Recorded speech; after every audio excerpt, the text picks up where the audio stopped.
अच्छा, तो आज का लेक्चर का मैं बता रहा था कि इसमें चंद चीज़ें हम चेक करेंगे, कवर करने की कोशिश करेंगे, जिसमें से सबसे पहली जो चीज़ होगी हमारी, वो हम WBS, जिसको हम वर्क ब्रेकडाउन स्ट्रक्चर कहते हैं, बड़ी डिटेल में हमने इसको देखा, असाइनमेंट भी इसमें इस पे करने की कोशिश की। अ, इस इसको देखेंगे हम कि इसको हम प्राइमावेरा पे किस तरह डेवलप कर सकते हैं। फिर वर्क ब्रेकडाउन स्ट्रक्चर बनाने के बाद जो अगला स्टेप होगा, हम उन वर्क पैकेजेस में एक्टिविटीज़ की लिस्टिंग करेंगे कि प्राइमावेरा में अब एक्टिविटीज़ किस तरह लिस्ट डाउन करेंगे on WBS packages, work packages में।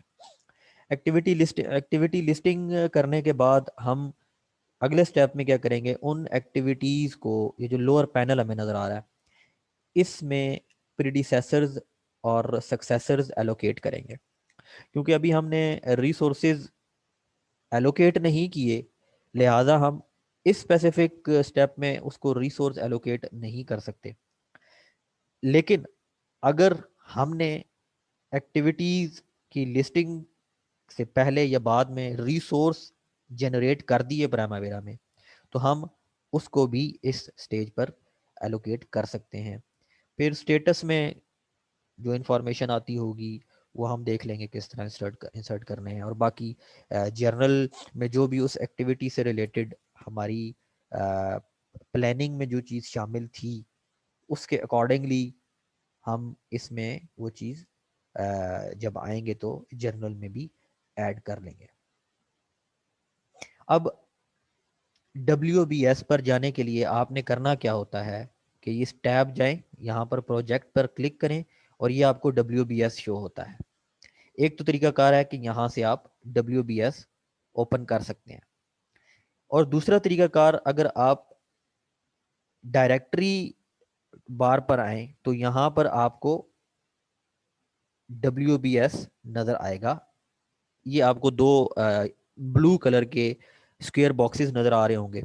यहाँ से भी आप डायरेक्ट अगर क्लिक करेंगे तो WBS की विंडो ओपन हो जाएगी।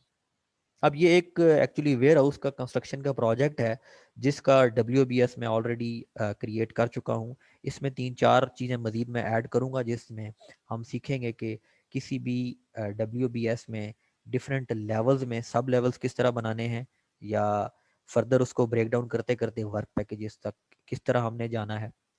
ये चीज़ें मैं बताता हूँ। इससे पहले जब भी आपने, क्योंकि आप जब प्राइमावेरा पर काम कर रहे होंगे, आपके पास जब साइट पर होंगे, तो मे बी प्राइमावेरा उस स्पेसिफिक सॉफ्टवेयर में मल्टीपल प्रोजेक्ट्स चल रहे हों, मतलब उधर सेव हुए हों। तो उनमें से आपने अपने मतलब का प्रोजेक्ट किस तरह निकालना है। आपने एंटरप्राइज पर जाके प्रोजेक्ट्स पर क्लिक करना है। इस टाइम आपने इस प्राइमावेरा पर जितने भी प्रोजेक्ट सेव होंगे, वो तमाम के तमाम यहाँ पर शो हो जाएंगे। अभी आप देख सकते हैं यहाँ पर सब शो हो रहे हैं। अब वेयर हाउस कंस्ट्रक्शन का प्रोजेक्ट मैंने इंजीनियरिंग एंड कंस्ट्रक्शन के टैब में रखा हुआ था, एंटरप्राइज का जो मैंने स्ट्रक्चर बनाया था। तो मैं उसको क्लिक करूंगा और इसको राइट क्लिक करके ओपन प्रोजेक्ट कर लूंगा। अब इससे होगा क्या कि सिर्फ वेयर हाउस कंस्ट्रक्शन का प्रोजेक्ट ही ओपन होगा, और जितनी भी मैं वर्किंग करूंगा वो इसी प्रोजेक्ट पर जाके इंप्लीमेंट होगी, और वो किसी दूसरे प्रोजेक्ट की सेटिंग को डिस्टर्ब नहीं करेगा। अब जब मैंने ये प्रोजेक्ट्स ओपन कर लिए तो मैं इसको क्लोज कर दूंगा। क्लोज कैसे करूंगा, प्रोजेक्ट्स को सिलेक्ट करूंगा और यहाँ पर जाके ये छोटा सा क्रॉस नजर आ रहा है, इसको मैं क्रॉस कर दूंगा। अब वो वाली प्रोजेक्ट्स वाली विंडो क्लोज हो चुकी है, क्योंकि उसका यूजेज अब खत्म हो चुका है, मैंने अपने मतलब का प्रोजेक्ट ओपन कर लिया। अब लेवल 1 पे हमने देखा था कि हम अपना जो भी चीज़ कंस्ट्रक्ट कर रहे हैं उसका हम नाम मेंशन कर देते हैं। मतलब अगर आप हाउस कंस्ट्रक्ट करना चाह रहे हैं तो यहाँ पर रेजिडेंशियल कंस्ट्रक्शन कर लें। अगर आप क्लाइंट का नाम लिखना चाह रहे हैं तो क्लाइंट का, मतलब जो भी आप इधर टाइटल देना चाह रहे हैं उस WBS के लेवल 1 पे, वो आप इधर लिख सकते हैं। अब इस लेवल 1 के नीचे, मतलब के वेयर हाउस कंस्ट्रक्शन के नीचे, मैं फर्दर लेवल 2 ऐड करना चाहता हूँ। तो इसके लिए आसान है, मैंने करना क्या है, मैं राइट मोस्ट साइड पर जाऊंगा। यहाँ पर आपको एक प्लस, यानी कि ये ऐड का बटन नजर आ रहा होगा, मैंने इसको क्लिक कर देना है। अब मैंने जैसे ही क्लिक किया तो आप ये देखें, इसने इस वेयर हाउस कंस्ट्रक्शन का लेवल 2 जनरेट कर दिया। अब इसने इसको एक यूनिक नाम दे दिया, जो बाय डिफॉल्ट मतलब एज इट इज रहने दो तो ज़्यादा बेटर है, क्योंकि अब ये देखें यहाँ पे 515.1 मतलब कि ये इसका फर्स्ट सब लेवल बन चुका। अब आप इसको कोई भी नाम दे सकते हैं, न्यू WBS, इसको आप कोई भी नाम दे दें। लेट्स सपोज हम कह देते हैं, इसका नाम मैं रख देता हूं NOC इशुएंस, और मैंने एंटर दबा दिया। अब मेरा WBS का मतलब जिस भी लेवल पर मैं क्रिएट करना चाह रहा था जो स्पेसिफिक वर्क पैकेज, वो आ चुका। अब मैं चाहता हूं कि इसी वेयर हाउस यानी कि जो हमारा मेन लेवल है, इसी पर ही रहते हुए मैं अगला पॉइंट या हेडिंग ऐड करूं। तो मैंने करना क्या है, अगेन प्लस के साइन पर जाना है और क्लिक कर देना है। अब यहां पर एक चीज काबिल गौर है कि ये एक्चुअली अब इसका सब लेवल इसने बना दिया है, यानी कि अब आप लेवल 3 पर चले गए हैं। हमें जो इस स्पेसिफिक WBS का कनेक्शन था वो इसके साथ हमने देना था। तो मैंने करना क्या है, इस पर क्लिक करना है और फिर मैं यहाँ पर मेरे पास ये 4 बटन अवेलेबल है। एक है अपवर्ड, एक है डाउनवर्ड का, एक है मूव लेफ्ट का और एक है मूव राइट का। इस एक्टिविटी को मैं अगर मूव लेफ्ट पे क्लिक करूं तो ये आप देखें अब इसका कनेक्शन इस वेयर हाउस के साथ बन गया, और इसका टाइटल आप देखें ये 515.2 हो गया। इसको आप कोई भी नाम दे दें, मैं कह देता हूं अपनी सिर्फ मैं समझाने के लिए स्टार्ट ऑफ प्रोजेक्ट, बल्कि हम इसको कह देते हैं साइट मोबिलाइजेशन कह देते हैं, और मैंने एंटर दबा दिया। अब ये देखें यहां पर ये लेवल्स ऐड हो गए।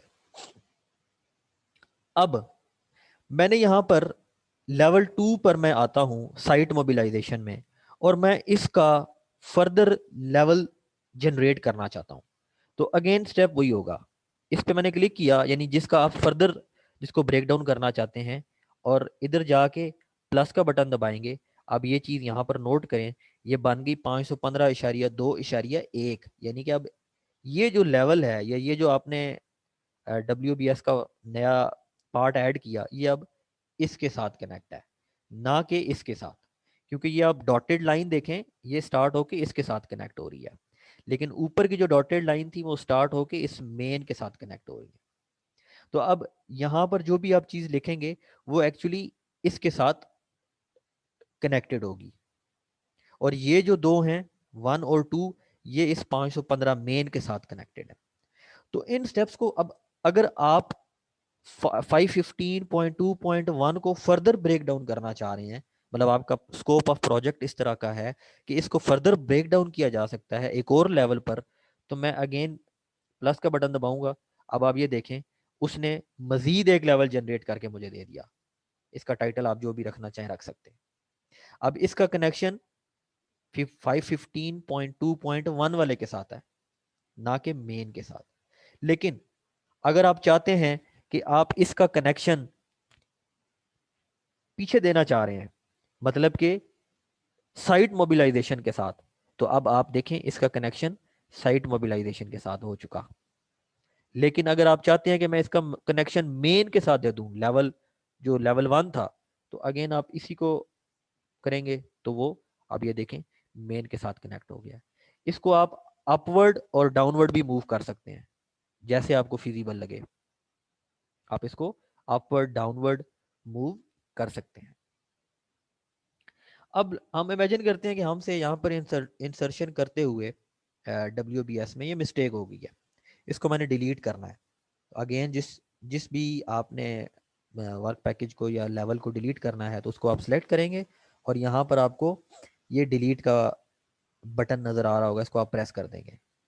वो आपसे पूछेगा are you sure you want to delete the selected WBS element, क्योंकि ये आपने एक दफ़ा डिलीट कर दिया तो उसको फिर आप रिकवर नहीं कर सकते। ये बात ध्यान में रखिएगा। तो इसको मैं यस कर दूंगा। अब जैसे ही मैंने यस किया वो डिलीट हो गया। मैं अगली को भी डिलीट करना चाहता हूँ, इसको मैंने यस किया और वो देखें वो इस टाइम डिलीट हो चुका। अब यहाँ पर एक और मज़े की चीज़ हम देख लेते हैं यहाँ पर चार्ट व्यू, इसको जब जैसे ही क्लिक करता हूं तो आपके पास वो जो WBS है उसका चार्ट व्यू बन कर आ गया। अब आप यहां से इसके लेवल्स को बआसानी समझ सकते हैं। यहाँ पर लेवल 1 था, ये लेवल 2 आया, यहाँ पर आपने लेवल 3 बना दिए।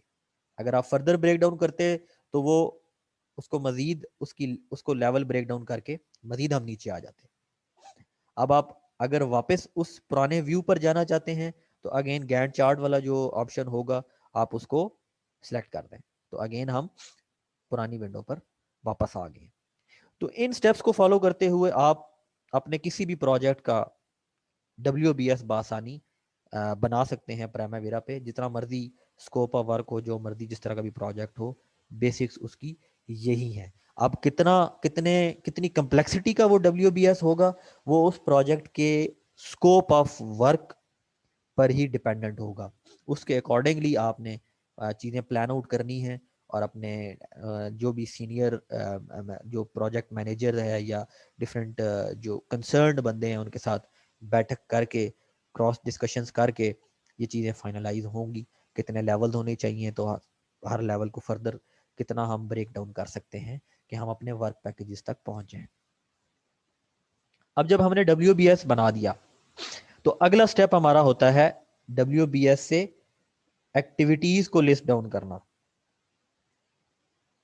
अब एक्टिविटीज को लिस्ट डाउन करने के लिए अगेन मैं जाऊंगा यहां से प्रोजेक्ट वाली टैब पर, और ऑप्शन मेरे पास अवेलेबल है एक्टिविटीज का। एक तरीका ये भी है, और दूसरा तरीका है कि अगेन मैं आऊं नीचे इस जगह पर, ये मुझे एक बटन नजर आ रहा है एक्टिविटीज का, इसको भी क्लिक करके मैं एक्टिविटीज वाली जगह पर जा सकता हूं। अब आप ये देखें, आपने आपने WBS में जितने भी इंफॉर्मेशन ऐड की थी वो आ चुकी है इस स्पेसिफिक वर्क स्पेस पे, और वो चीज़ आपको ग्रीन हाइलाइटेड रोज में नज़र आ रही होगी। जितने भी आपने डिफाइन किए थे वो आपको green and yellow highlighted columns में नज़र आ रहे हैं। इसमें जो ब्लू चीज़ आपको ब्लू आपको रो नज़र आ रही है, ये आपका लेवल 1 था। ग्रीन आपको नज़र आ रहा, अब ये प्राइमावेरा की खुसूसियत है कि हर लेवल का एक डिफरेंट कलर डिस्टिंक्शन होगी, उससे चीज़ें मिक्स अप नहीं होंगी। तो ग्रीन जो था ये सेकेंड लेवल की चीज़ें हैं। येलो जो आपको चीज़ नज़र आ रही है, येलो रोज, ये फिर फर्दर जो आपने ब्रेक डाउन किया हुआ था थर्ड लेवल पर जब आप चले गए थे, ये उस चीज़ को शो कर रहा है। अब इस WBS के अंदर जो है हमने एक्टिविटीज को लिस्ट डाउन करना होता है।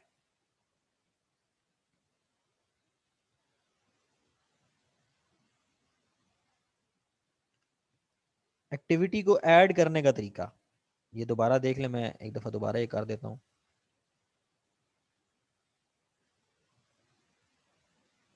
मैं जिस भी WBS में एक्टिविटी को ऐड करना चाहूंगा उसको मैं सिलेक्ट करूंगा, राइट साइड पर जाके डायरेक्ट मैं ऐड का बटन दबा दूंगा।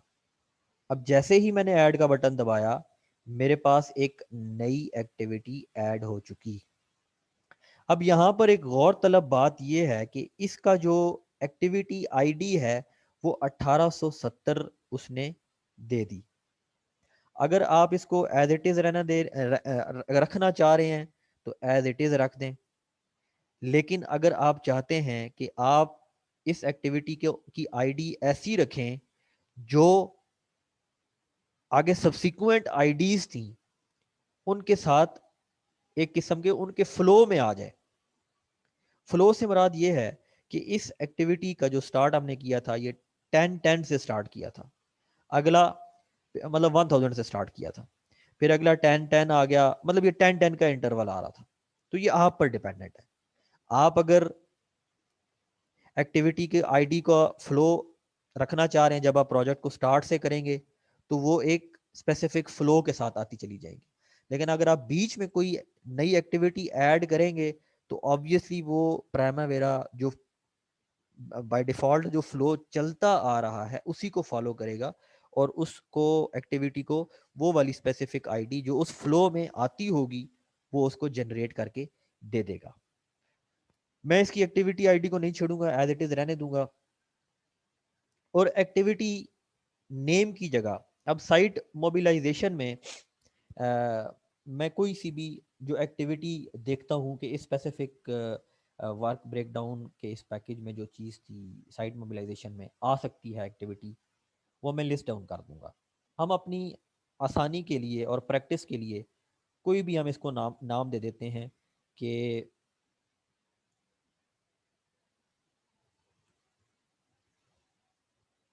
Camp office construction. मैंने ये एक अपना इमेजिनरी नाम इस एक्टिविटी को दे दिया। फिर मैंने नेक्स्ट किया, ठीक है। अब ये मेरे से पूछ रहा है कि इसका WBS आपने कौन सा रखा है। तो वो तो ऑलरेडी जब मैं ऑप्शन सेलेक्ट कर रहा था वो जिस भी WBS में मैंने ऐड करनी थी वो एक्टिविटी उसको आप सेलेक्ट करेंगे और ऐड करेंगे तो एक्टिविटी उसी WBS में बाय डिफ़ॉल्ट फिर यहाँ पर आके आपको शो हो जाएगी।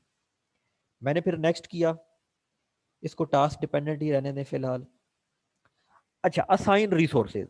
अब ये इस स्पेसिफिक लेवल पर अगर आपने कोई रिसोर्स जनरेट किया हुआ है तो आप यहीं पर उसको असाइन कर सकते हैं। लेट्स सपोज अगर मैं असाइन का बटन क्लिक करता हूं तो मैंने इस प्रोजेक्ट के लिए डिफरेंट रिसोर्सेज पहले से बनाए हुए हैं। कैंप ऑफिस कंस्ट्रक्शन में मेरे पास इलेक्ट्रीशियन है, पेंट, फिर HVAC और ये फ्लोर, मतलब जितने भी मेरे पास रिसोर्सेज आ रहे थे, मैन पावर, मशीनरी, मटेरियल, वो सारी की सारी मैंने यहाँ पर पहले से जनरेट कर ली। अब लेट्स सपोज इस एक्टिविटी को मैं ये रिसोर्स एलोकेट कर देना चाहता हूँ, ये इस एक्टिविटी के लिए फिट आता है। समझने के लिए मैं इस प्लस पे साइन करूंगा तो पीछे देखें ये वाला रिसोर्स जो है इस एक्टिविटी को उसने असाइन कर दिया है।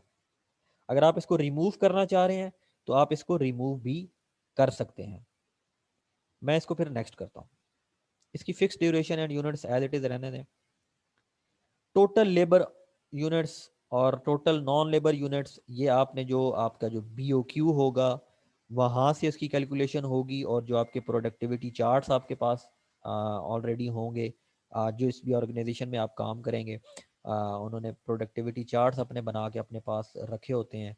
वहाँ से भी आपको पता लग सकता है, या ऑर्गेनाइजेशन के पास अपने पुराने जो उन्होंने अपने डॉक्यूमेंटेशन सेव की होती है डिफरेंट प्रोजेक्ट से, जो एक्सपीरियंस उन्होंने गेन किया होता है उसको मद्देनज़र रखते हुए वो इसकी कैलकुलेशन कर देते हैं। तो ये टोटल लेबर आवर्स आपने उस एक्टिविटी की को मद्देनज़र रखते हुए हम कैलकुलेट कर लेते हैं। इसको एज इट इज समझने के लिए रहने दें।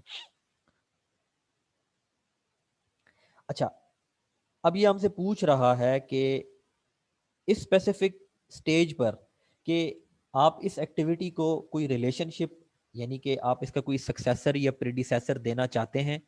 अगर तो आप नहीं देना चाहते स्पेसिफिक स्टेज पर तो आप नो कंटिन्यू कर दीजिएगा।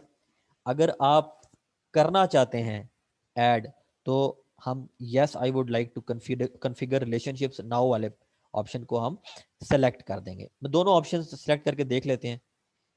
इस पे मैंने सेलेक्ट किया तो वो मेरे से पूछता है कि इस एक्टिविटी, क्योंकि एक बात याद रखिएगा कि जो पहली एक्टिविटी हम डालते हैं उसका कभी भी प्रीडिसेसर नहीं होता, उसके सक्सेसर्स होते हैं। और जो प्रोजेक्ट की लास्ट एक्टिविटी होती है उसका कभी भी सक्सेसर एक्टिविटी नहीं होती, हमेशा उसकी प्रीडिसेसर एक्टिविटीज होती हैं। क्योंकि ये प्राइमावेरा की नज़र में ऐड की गई सबसे पहली एक्टिविटी थी तो हम ये तसव्वुर कर लेते हैं कि इसका कोई प्रीडिसेसर एक्टिविटी फ़िलहाल मौजूद नहीं है। अगर है तो आप उसका उसके साथ कनेक्शन दे सकते हैं। फ़िलहाल हम अज्यूम करते हैं कि इससे पहले कोई एक्टिविटी नहीं थी, प्रीडिसेसर एक्टिविटी नहीं थी, तो उसको मैंने खाली रहने दिया और मैं सक्सेसर पर आ गया। अब सक्सेसर के लिए मैंने इसको चूज़ किया और मैंने कहा कि जो मेरे पास start where out building project है, ये एक्टिविटी एक्चुअली सक्सेसर एक्टिविटी है कैंप ऑफिस कंस्ट्रक्शन की। तो मैंने इसको यहाँ से सिलेक्ट कर लिया। अब ये इस एक्टिविटी का सक्सेसर ऐड हो चुका। फिर मैंने नेक्स्ट किया। अब ये मेरे से मोर डिटेल्स पूछ रहा है कि आपने इस स्पेसिफिक प्रोजेक्ट की कॉस्टिंग भी करनी है, इसके एक्टिविटी कोड्स अगर आपने प्लस माइनस करने हैं, या इससे रिलेटेड और आपने WP एंड डॉक्यूमेंट्स इंसर्ट करने हैं, ऐड करने हैं, देने हैं, तो वो भी आप डिटेल्स इसमें ऐड कर सकते हैं। ये आप प्रोजेक्ट के मतलब जब आप एक्टिविटी को जनरेट करेंगे उसके बाद भी ये चीज़ें ऐड हो सकती हैं, ज़रूरी नहीं है कि आप इसी स्टेज पर ऐड करें। तो लिहाजा मैं इसको फिलहाल एज इट इज़ कहता हूँ, नो थैंक्स, और फिनिश मैंने कर दिया। अब आप ये देखें, इस एक्टिविटी को उसने क्रिएट करके मेरे सामने ले आया। अब यहाँ पर एक्टिविटी की ड्यूरेशन जो मैंने 6 ऐड की हुई थी, हम एज्यूम कर लेते हैं कि ये 12 दिनों का काम है। मतलब हमने जो हमारे पास BOQ अवेलेबल था, उस BOQ से हमने इस एक्टिविटी की जो टोटल ड्यूरेशन थी वो हमने कैलकुलेट कर ली। 12 दिन आ गई, मैंने एंटर किया। अब इस 12 दिन के हिसाब से आप ये देखें कि जो प्राइमावेरा है उसने इसकी ड्यूरेशन कैलकुलेट करके दे दी। दूसरी चीज आप ये देख लें, आपने इसको कैलेंडर कौन सा अलॉट करना है इस एक्टिविटी को। अगर तो आप इसको 5 वर्किंग डेज वाला कैलेंडर देना चाहते हैं तो वो आप सेलेक्ट कर लें। अगर आप इसको 6 डेज वाला देना चाहते हैं तो वो सेलेक्ट कर लें। अगर आप अपना कोई नया कैलेंडर जनरेट करना चाह रहे हैं तो वो एंटरप्राइज पे जाके कैलेंडर्स में जाके आप अपना एक नया कैलेंडर ऐड कर लें। यहाँ से सेलेक्ट किया ऐड का बटन, ऐड के बटन के बाद 5x10 सेलेक्ट करके इसको मैं कह देता हूँ 6 डेज पर वीक, और मैंने एंटर दबा दिया। अब इसको मैं मॉडिफाई करना चाहता हूँ, मॉडिफाई पे क्लिक किया। वर्क आवर्स मैं यहाँ पे रखना चाहता हूँ 8 मैंने रख दिए। अब मसला यहाँ पर ये आता है कि सैटरडे को भी प्राइमावेरा इस टाइम छुट्टी के तौर पे कंसिडर कर रहा है। तो मैंने करना क्या है, वर्क वीक पर जाना है और सैटरडे की जगह मैंने 8 कर दिया, और बाकी जितने भी मेरे पास हैं वहाँ पर भी मैंने तमाम में ऑप्शन 8-8 घंटों का रख दिया, जो मेरा स्टैंडर्ड। मैंने ओके क्लिक किया। अब जो है मेरा कैलेंडर क्रिएट हो चुका है। मैं ओके क्लिक करूंगा और क्लोज कर दूंगा। अब यहाँ से मैं इधर गया,